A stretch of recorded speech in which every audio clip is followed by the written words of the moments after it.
Good morning, everyone. My name is Matty, and I'm excited that we get to continue a conversation this morning about the soul.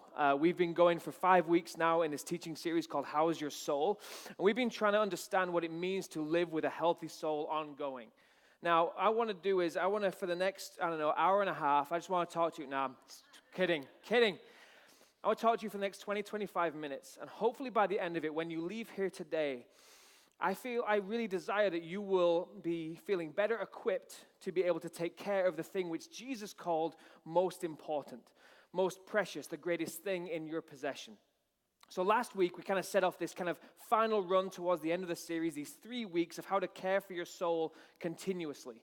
We talked last week about how we need to be able to be soft and receptive. We need to be willing to be told and to be guided and to be given what our soul needs by who created our soul and who knows it best. We talked about if we are hardened to that and choose to stay hardened, then we will find it very hard to live a full and vibrant, soul-healthy kind of life. We got this idea from a story that Jesus once told, and then he went on to explain this story. He was giving what we call a parable, which is this kind of like earthly story that has heavenly meaning. He said that there was a farmer who went out and was scattering seeds along his ground. This was basically an allegory or a metaphor for what God does in trying to sow the seeds, give his message, deliver his word to anyone who will receive it, anyone who will hear it. And then Jesus said there's 4 possible results. When God goes after someone, when he wants to teach them, when he wants to show them, when he wants to love them, there's 4 possible results. The first is to be hardened to it, is to basically say it ain't taken, it ain't going, I'm not letting it in, and therefore the results of that are not to be unexpected. The second possibility is that we would take it and we would say, yeah, this is kind of the thing that I want, and maybe it would start to germinate and sprout, but eventually it would just kind of peter off into nothing. It would kind of wither away after some maybe difficult time or just after an amount of time. Third possible consequence is that we desire and love to want to love God and love people, but there are some other things that come up that crowd that out, that take away and rob from it, and eventually choke out the most important thing we're here to do and replace it with lesser things. And yet still there is one more consequence, one more possibility, and that is that the soul could yield everything that God is trying to sow into it. Every bit of harvest, every bit of fruit, every bit of health that God desires for us. But we're not going to get to that today. Today, we're going to talk about what it looks like and the cause of our concern when Jesus says there's a chance for some of us to take this on and then for it to amount to nothing, for it to wither away and die. Happy-go-lucky stuff. In Luke 8 verse 13, and talking about the seeds, when Jesus explained it, he said this. He said, the seeds on the rocky soil represent those who hear the message and receive it with joy. But since they don't have deep roots, they believe for a while. Then they fall away when they face temptation. This is the idea, this is the imagery, this is the notion that one-time decision, that emotional or that intellectual decision to want to follow God, to love God and love people, needs to be sustained and often is not. Now, we're talking about here the inability or the lack of deep roots, and really we're talking about how those who struggle with that and maybe have a shallower attention given towards their God will always struggle in that way of faith. What we're not talking about here is that those people are somehow now shallow people. What we're not talking about is this as being an assassination of character, that there are those of you in here that it's going to be impossible because you're incapable of living a deep-rooted life with God. That's not what we're talking about. What we are talking about, that for some of us, and I would go as far to say most, if not all of us, there is always great opportunity for us to stop growing, for us to stop trying to connect more and more with God, and the possible result of that would be to be cut off from the base, to be withering away because we're not tapping in and not getting what we need. We disconnect or we don't put deep roots down because, hey, stuff comes up. Tough times come around. Temptations face us that drive us from that ever-resounding, yes, this is exactly what I want for my life, all the way to, maybe. I'm not so sure. I think maybe one of the best examples of this that we kind of can see ongoing in our lives and tangibly see it is when you or I get inspired to live more physically healthy, shall we say. Snicker, snicker. Those moments in which you feel that inspiration or that motivation of this is it. This is the year. This is when I'm going to run the 5K. Or this is when I'm going to shed some pounds. Or this is when I'm going to start eating differently. It can be lots of different reasons that we get the motivation, but I'm going to live healthy. I'm going to live physically healthy from here on out. And we're all ready to go. Maybe you get inspired to do that kind of thing because, I don't know, maybe your favorite sports team sucks and you wish that you could do something about it. I don't know, it's just a theory, it's just something to run off of. Maybe week after week you see them lose again and again, you start to thinking, that's not an offensive line, this is an offensive line. And here's what you're thinking, I'm just going to start working out, and then one day there'll be a scout that's driving through Thief River for, I don't know, the Vikings, and he'll see my amazing 10-second, 12-yard dash and be really impressed. And they'll sign me up, I'll have a Rocky montage, and then I'll be the first Englishman ever to lift up the Stanley Cup. You get all that motivation, you get pumping, you're ready to go, I'm going to do something, I'm going to conquer it, I'm going to get after it. And then stuff happens. I'm going to work out all the way up until the point that 5 o'clock alarm beeps. I'm going to eat healthy all the way up until Aunt Janine's Thanksgiving spread. Or the ever insidious 2-for-1 McDouble offer. Someone's missing the point of this conversation thus far. But what happens is we get this motivation, we get this drive, we get this desire to physically live well, and there are things that make us give up. And the fallout is we don't live physically well. We could get a little bit rounder, a little bit slower, etc., etc. It is the same with your soul health. Sometimes you get inspired. Sometimes you get driven. It's either because you've hit the bottom or you've experienced the top, and this is it for me. I'm now going to go after the healthiest thing for my soul, which in what we've talked about this series is to have a great relationship, a close relationship, a desired relationship with God. And then stuff gets in the way. And it can be anything that gets in the way, but it does. And what Jesus is saying, and he's defining as soul health for you, is to get those things out of the way. It's to put down deep roots so that when temptation and toughness and time come along, they don't have the power to take you out, to wither you up, to dry you down. This is no easy thing. This is to follow God. It's a life goal. It's possibly the greatest life goal you could ever endeavor in. And life goals don't just happen by accident. They happen with intentionality. They're hard fought and they're hard won, because it's a choice to continue to go down the more difficult path, the narrower path where there are less people and there's less seemingly happiness about it. And Jesus says that's what's necessary, that depth to stop every difficulty and any difficulty removing you from having a healthy soul.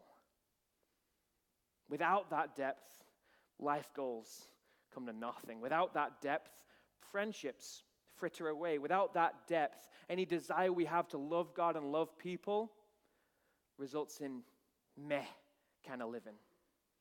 So God tries to sow into your life, to sow into your soul. God tries to go deep with you.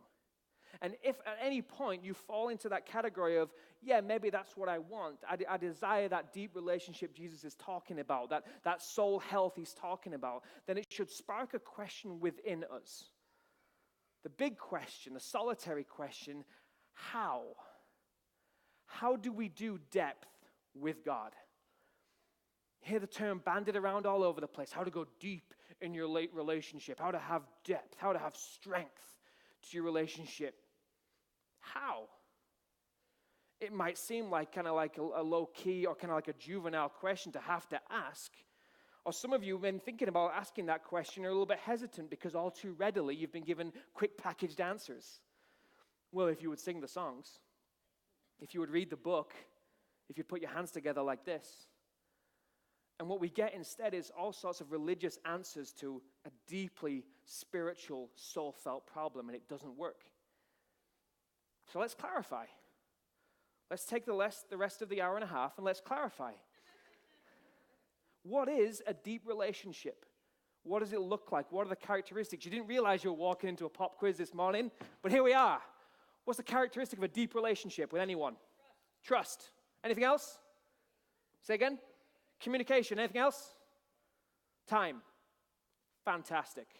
Those are all my answers. I'll give you all $5 after for the correct answers. Trust, communication, time. Those are the essences of maybe a deep relationship that you've enjoyed or experienced.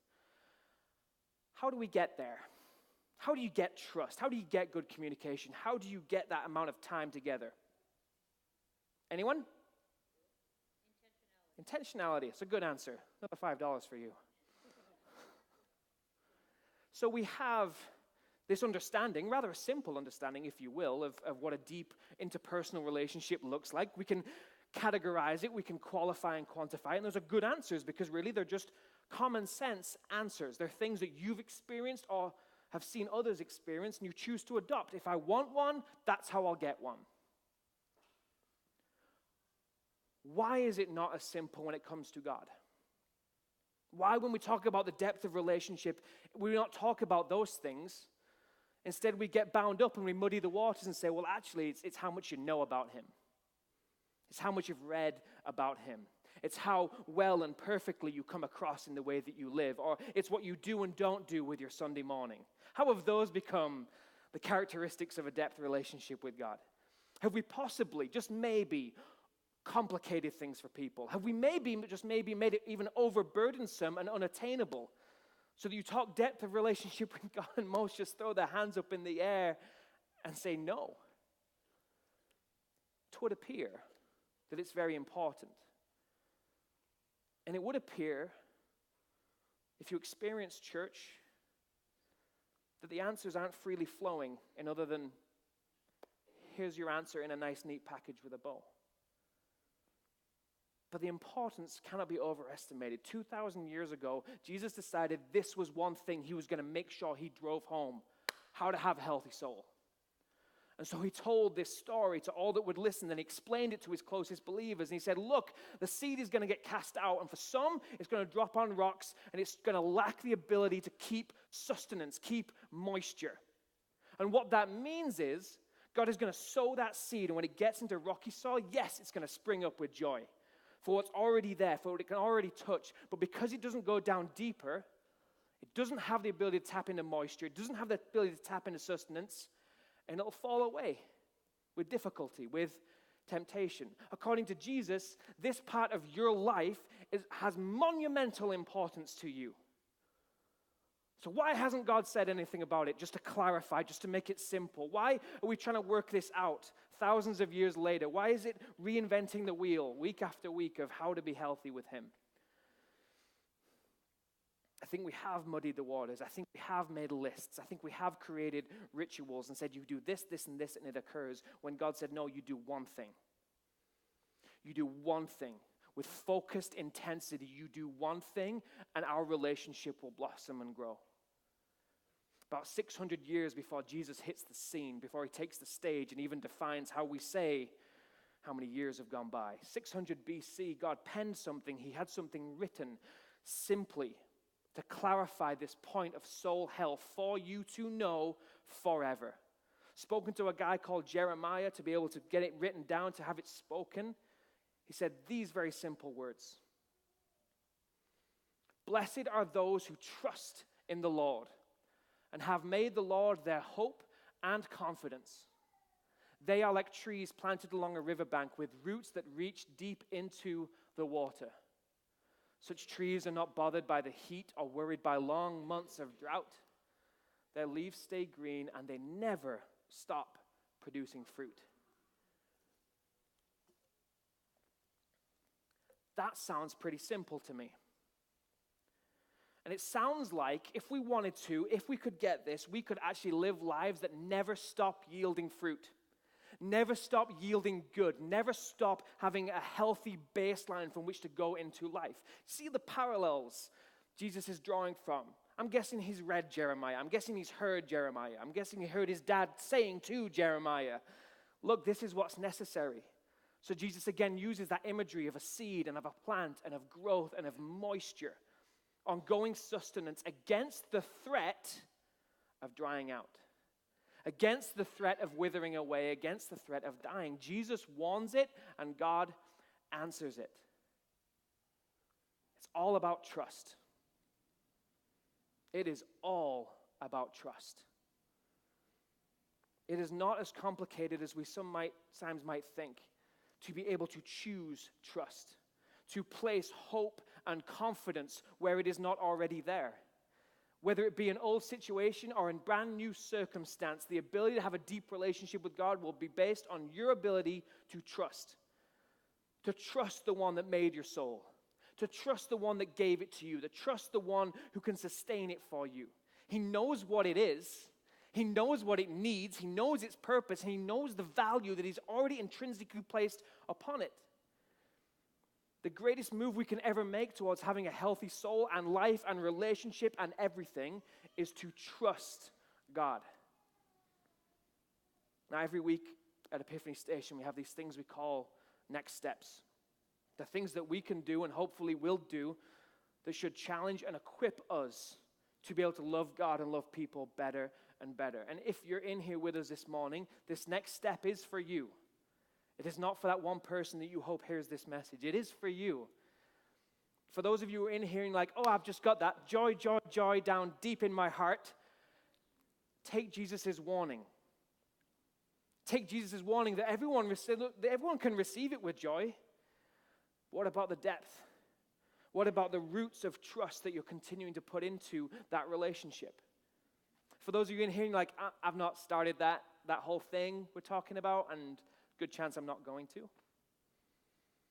Know that God stands ready. He's ready to start when you're ready to start, and he's ready to take it as deep as you want to take it. Now, for some of you, you might be in here, and this is hitting a little bit too close to the bone, because there maybe was a time in which you felt very close, very vibrant, very alive, very receiving with joy, and today you'd maybe describe yourself as withered. The message for you is that there is hope, because the quintessential message of the entire Bible is God's not done with you. God stands ready to bring us back, to bring us close, to deepen anything we'll allow to have deepened. So this is why he had written in Jeremiah, blessed are those who trust in the Lord. Those who have placed their hope and confidence in the Lord. This is how to care for your soul. You ready? Trust in the Lord. Care for your soul by trusting in the Lord. It's your soul. What you do with it is completely up to you. And you can choose now whether you're going to take a practical step to do something about that or not. So what I'm going to do for you in a second is I'm going to give you about 30 seconds to jot some things down. So either grab the program and pen that you've got, grab your phone and send yourself a text. Or if you're home online, just pause me. I'll keep in a nice stance for you and you go run and grab something. Answer this question. Just give you about 30 seconds. Answer this question. What is it that you don't yet trust God with? What don't you trust him with? This isn't a test. This isn't to see how spiritual you are, and we're going to look at it and look at your answers. Just what don't you trust him with? It could be you don't trust him to tell you what to do. It could be that you don't trust him to take care of you or your family or your nation. It could be that you don't trust him because of things you've heard about him in the Bible or about his people since. It could be that you don't trust what he has to say about sex or what he's decided about money. Maybe you don't trust him about marriage and what that means in this day and age, or maybe parenting and raising a family. The truth of the matter is we all have one or two or 25 things that we don't yet trust him with. If we did, we'd be perfect. So what is it? There's a couple of things there. And if it's 1 or 10 or 25, the decision now stands, what are you going to do with that? Is it more of a head thing, like an intellectual thing, something that you struggle to reconcile, therefore trusting God is difficult? Maybe you have a mentality of the way it should be or the way that is best, and God says completely different. And putting those two things together seems impossible, therefore trust with God would be impossible. May I challenge you to ask somebody that question of why those two things don't go together for you. May I challenge you to, heaven forbid, ask someone in the church We actually believe that the church should be one of those places where you feel comfortable and safe and non-judged when it comes to the tough questions. So would you ask someone who's trying to love God and love people? It's why we create things like Church 101 and Jesus 101, where you can come and ask your question, maybe just to understand your question, maybe to even get an answer that you can wrestle with. Maybe it's not a head question. Maybe it's a heart thing. Maybe when something comes up, your heart starts pounding. Maybe it's anger towards what you've heard. Maybe it's fear. Maybe it's downright hurt. Could I challenge you to talk to someone? Can I challenge you to let somebody in and to kind of dig up that thing that is underneath that won't let you trust God and have a conversation? It might be something that can be healed from. It might be something that can be dealt with or just misunderstood. It's why we have staff. It's why we have care teams. Because again, we believe the church is maybe kind of supposed to do that sort of stuff. And if you don't trust us, you don't trust people to ask questions, you don't trust people to talk to them, well then thank God that you've got a God you can talk to. May I challenge you to talk to him about it. And may I challenge you to try and talk to him about it, because I'm fully aware that those of you in here don't believe he's there, don't believe he wants to know, don't believe he'll talk back. So I ask you to try. To take the thing that you wrote down or the thing that jumped into your head as we talk and try and talk to him about it. God does not see you as a petulant child when you bring doubt and when you bring fear, when you bring concern, or you bring an intellectual problem. He sees you as his kid that's trying to understand. A lot of my conversations with God still to this day start with, okay, God, I don't understand by what you said to live that out. I don't understand by what you're asking me to do how I'm supposed to get there. I don't understand why it is that you're so strict on some of these things. God's okay with, okay, God, conversations. So have them about your thing. Find what's in the way and get to work in it. Do not allow it to be the thing that will make you wither away. Dig it out. Dig out the rock. Dig out the rock bed. Get it out of the way. Those questions you have about what you need and what the world needs and why it seems to be all wrong and why God's not doing anything about it, dig it out. When you've got questions about your purpose and God's plan for you and what you're supposed to be doing with your life and that thing that gets in the way, dig it out. Dig it out and inspect it and find out why you have it. It is for no one other than yourself to understand how you can trust him more and how he can lead you better. It is for you. It is for your tomorrow. It is for every day henceforth. That you get to dig this stuff out and find out why it's in the way. In a second here, we're going to wrap things up. I'm going to invite the worship team up and they're going to play a final song, and I'm going to invite the prayer team up.